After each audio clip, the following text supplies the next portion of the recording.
Hello friends, welcome to my channel my trade analysis. So जैसा मैंने कल analysis किया था निफ्टी के क्या लेवल्स हो सकते हैं आज के लिए। मार्केट आज लगभग वैसा ही रिएक्ट किया और मेरे दो ट्रेड बने। मैं वो आपको दोनों ट्रेड बताता हूँ, वो दोनों ट्रेड कैसे बने हैं। जैसा मैंने बताया था वैसा ही मेरे दो ट्रेड बने हैं, जिसमें से एक ट्रेड जैसा मैंने कल बताया था परफेक्टली वैसा ही बना, और दूसरा एक ट्रेड जो मैंने लिया वो सीपीआर को देख के लिया, और सीपीआर और प्राइस एक्शन दोनों को मिक्स करके लिया है। तो मैं आपको अपना ट्रेड एनालिसिस आज का जो मैंने ट्रेड लिया था वो ट्रेड दिखाता हूँ, कैसे लिया मैंने, क्या क्या लिया, कितना पॉइंट बुक किया। तो चलते हैं मेरे ट्रेडिंग व्यू पे। ओके, सो फ्रेंड्स, आप देख सकते हैं मेरे दो ट्रेड बने हैं आज के निफ्टी पे। सो दो ट्रेड में फर्स्ट ऑफ ऑल ये मैं बता रहा हूँ कि आज मार्केट अप्रोक्स सीपीआर के आसपास खुला और वहीं से रिजेक्शन लिया। रिजेक्शन लेने के बाद कहाँ तक आया, कल का जो लेवल था, कल जहाँ मार्केट लोअर साइड में सपोर्ट लिया था वहीं पर तक मार्केट आया। उसके बाद यहाँ से फिर रिएक्ट किया, रिएक्ट करने के बाद फिर से अगेन ये सीपीआर के पास जाके सीपीआर से रिजेक्ट हो गया। मीन्स जैसा मैंने बताया था सीपीआर एक बहुत अच्छा खास एक सपोर्ट और रेसिस्टेंस की तरह काम करता है। तो ये सपोर्ट सीपीआर रेसिस्टेंस की तरह काम करता है। फिर ये नीचे आया और कल जो मार्केट आया था लगभग उसी के पास आके सपोर्ट बना के फिर से ऊपर किया। फिर से जब ये सीपीआर को ब्रेक करने की कोशिश कर रहा था और वहां से रिजेक्ट होने लगा, जैसे इस सीपीआर के पास आके ये एक डोजी कैंडल बनाया। डोजी कैंडल बनाने के बाद जैसे ये रिजेक्ट किया, सीपीआर ने इस कैंडल को रिजेक्ट किया, और यहाँ पर मैंने अपना एक ट्रेड लिया।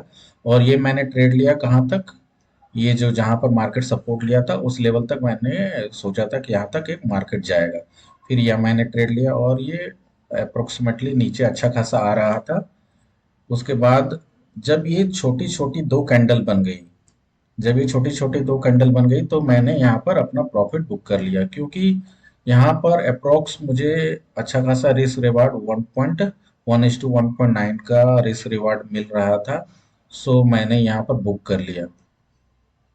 नेक्स्ट उसके बाद मैं वेट करने लगा क्योंकि मार्केट यहाँ कंसोलिडेट किया। फिर इसके बाद ये सीपीआर पे आ गया, और सीपीआर के अंदर मैं ट्रेड नहीं लेता हूँ जनरली, क्योंकि सीपीआर के अंदर मेरा नो ट्रेड जोन रहता है। तो जब ये सीपीआर को मैं वेट कर रहा था, अगर या तो सीपीआर को ब्रेक करेगा ऊपर की ओर तो मैं ट्रेड लूंगा, क्योंकि यहाँ जैसा प्राइस एक्शन बन रहा था यहाँ पर आप देख सकते हैं एक डब्लू पैटर्न बनाया है। यहाँ पर एक डब्लू पैटर्न बना रहा है और डब्लू पैटर्न बनाने के बाद ब्रेकआउट किया है। सो यहाँ पर एक, लेकिन यहाँ नियरेस्ट सीपीआर का रेजिस्टेंस था तो मैंने ये ट्रेड नहीं लिया।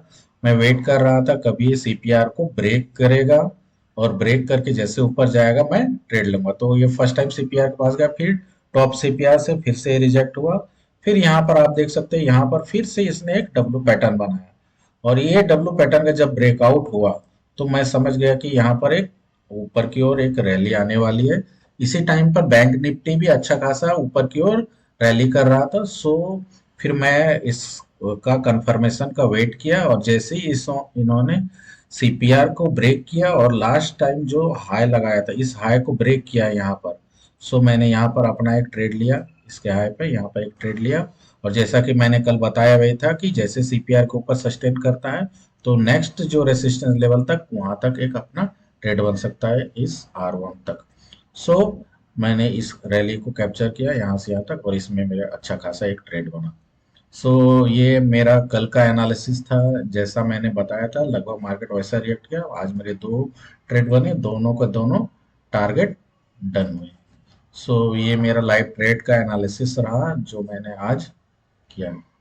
तो आपको ऐसा ही एनालिसिस चाहिए और तो मेरे चैनल को लाइक करें, सब्सक्राइब करें, और मुझे सपोर्ट करें कि मैं ग्रो कर पाऊँ, अपने चैनल को ग्रो कर पाऊँ, और साथ ही साथ अच्छा अच्छा कंटेंट आप लोगों को बता सकूँ। Thank you so much. Thanks for watching. Please like and subscribe for support.